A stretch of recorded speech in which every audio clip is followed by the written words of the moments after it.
Hey, Daily Dosers. Thanks for joining us again as we continue on in our series, The Power of 12. And today we're going to be talking about this idea of strength in weakness.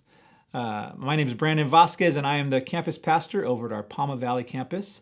It is the best campus out of all of our campuses. I will just say that. If you've never been, come and hang out with us on a Sunday.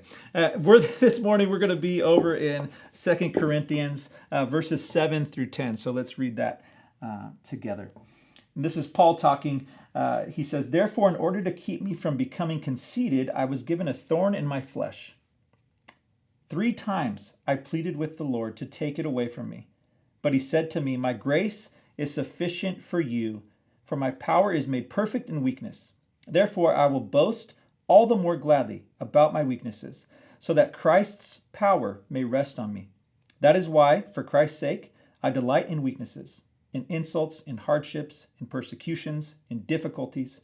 For when I am weak, then I am strong.'" This idea of weakness, it has so much baggage with it. A lot of us were grown up thinking that, especially men, like, you just can't be weak. Crying, there's no room for crying as a man. There's no room for sharing weaknesses with other people. You need to put on a strong front, whether you're a man or a woman, whatever that looks like for you, or whatever your history has been with that. May I remind you that there is strength in weakness, as Paul says in 2 Corinthians. As I was thinking about what to talk about today, I thought about just my dealings with mental health over the years. And 6 years ago, I was diagnosed with general anxiety. And I started taking medication for that, and I started seeing a therapist regularly.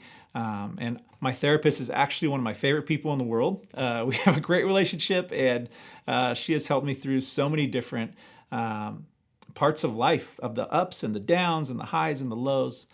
And just me sharing this, whether you're listening or hearing, may have opened something in your heart or in your head that may be saying, "Oh gosh, this guy's a pastor and he just shared about his mental health. Man, that's something that I've been dealing with too."